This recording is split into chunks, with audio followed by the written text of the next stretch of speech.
안녕하세요, 노미씨입니다. 지난 영상에 이어서 오늘은 종가 베팅을 했는데 다음날 급락을 맞으면 어떻게 대처해야 하는지 이 부분에 대해서 설명하도록 하겠습니다. 종가 베팅을 했을 때 항상 상승하거나 또는 항상 상한가를 가거나 이런 것이 아니죠. 다음날에 분명히 하락할 수도 있습니다. 중요한 건 거기에 맞는 대응입니다. 자, 그럼 대응을 어떻게 할 수 있느냐, 이 부분에 대해서 봐야 될 건데요. 이 부분에 대해서 설명을 드리기 전에 종가 베팅을 할 때 핵심 포인트 중 하나는, 가장 중요한 핵심 포인트 중 하나는 바로 비중입니다. 여러 상황들을 종합해서 내가 맞다고 생각하는 종목의 종가 베팅을 하죠. 하지만 이때에도 우리가 반드시 기억해야 할 것은 나는 언제나 틀릴 수 있다라는 전제입니다. 시장은 언제나 오르며 나는 언제나 틀릴 수 있다. 그런데도 왜 종가 베팅이 가장 확률 높은 베팅법이라고 하는지 그 부분에 대해서 보여드릴게요. 어제 저는 IT센이라는 종목에 종가 베팅을 했습니다. 종가 베팅을 한 이유는 다음과 같습니다. 첫 번째, 전쟁과 관련하여 올라간 가스 또는 곡물과 같은 자원 테마주들이 마지막 불꽃을 어제 태운 것이라고 저는 봤습니다. 그래서 함께 올라왔던 종목이 있었죠. 뭐냐면 이제 한일단조와 빅텍과 같은 방위산업 테마주. 전쟁이 본격적으로 시작이 됐으니까 방위산업 테마주가 올라왔다 라고 봤죠. 그렇다면 이 다음에 바로 올라올 섹터는 어떤 것이냐? 그렇죠. 전쟁이 전면전화 양상을 띠게 된다면 금값의 상승을 충분히 불러일으킬 수 있다.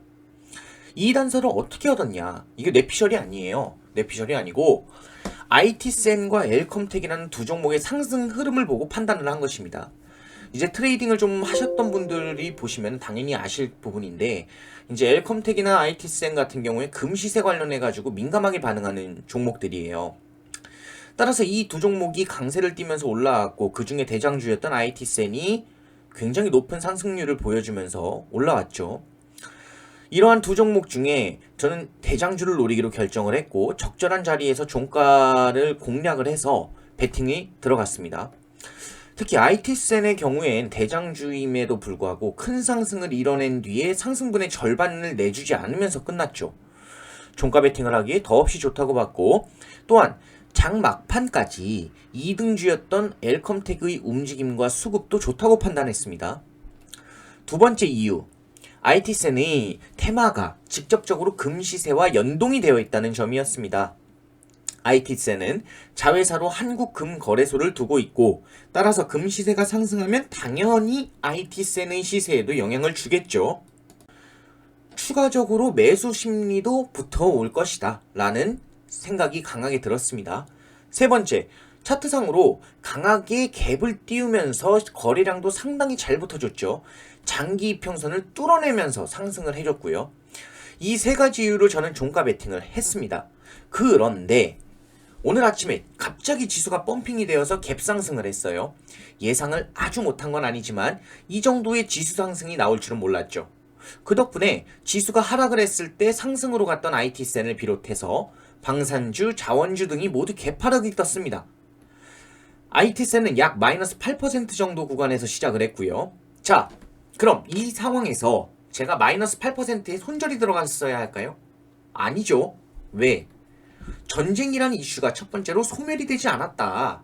두 번째로 종가 베팅한 종목의 비중이 50% 정도밖에 안 들어갔다. 세 번째, 차트상에서 상승분을 전부 다 내주는 위치까지 밀리지 않고 시가가 형성이 되었다. 따라서 저는 기다립니다. 장 시작 후 빠르게 치고 올라왔는데 생각보다 거래량이 많이 터지지 않음을 눈으로 확인을 했죠. 이렇게 개파락이 떴을 시에 전일보다 상대적으로 약한 거래량으로 상승 반전이 나온다면 이후에 눌림을 줬다가 다시 한번 상승해서 치고 올라가는 현상들을 자주 봤어요. 이건 어떠한 공식이라기보다는 현상입니다. 이런 부분이 이제 경험의 영역이죠. 어찌됐던 저는 1차 반등을 하고 내려오는 눌림 구간에서 잘게 분할 매수를 해서 비중을 25% 더 늘리고요. 그런 이후에 재상승할 때 분할하여 매도를 했고 나옴으로써 손실을 마이너스 2% 정도 이내로 최소화시켰어요. 좀 더 갖고 갈까 생각을 했지만 시장 상황이 그렇지 못했죠. IT세는 지수가 하락을 했을 때 올라가는 종목이었습니다. 그런데 오늘 로보로보와 로보티지와 같이 지수가 상승할 때 같이 올라가는 종목들이 삼성전자의 로봇 사업 본격화 이슈와 함께 높은 상승을 보이고 있었기 때문이죠. 즉, 시장이 오늘 무너져주는 흐름이 나와야 IT센이 위로 치고 가는데 그런 흐름이 나오지 않을 것 같다라는 예상을 했기 때문입니다. 그래서 손실 최소화로 마무리 짓고 매도를 치고 최종적으로 나온 것이죠. 종가 베팅을 했을 때 다음날 상승의 흐름과 하락의 흐름을 모두 만날 수 있습니다. 어느 정도 예상은 가능하지만 시장은 항상 변덕스럽죠. 하지만 중요한 부분은 어제 상승했을 때 먹은 수익 대비 오늘 하락했을 때 잃은 손실 금액이 훨씬 적다는 점이죠. 그럼 이걸 계속 반복을 하면 어떻게 될까요? 일별 단위로는 수익과 손실이 섞여 있을 테지만 월별 단위로는 수익이 더 많이 찍혀 있겠죠. 그게 바로 종가 베팅을 많이 연습해야 되는 이유입니다. 항시 일정 비중으로 일정하게 시도를 하게 된다면 결국 확률은 계좌의 수익 쪽으로 기울게 된다. 따라서 정확하게 많이 하면 할수록 수익은 점차 쌓여가고 계좌는 살이 붙어간다. 이 점에 포커스를 맞추셔서 단기 매매를 연습하시는 분들이 좋은 성과를 거두셨으면 하는 바람입니다. 다음 주도 성투하시는 한 주 되시고요. 이상 노미씨였습니다. 감사합니다.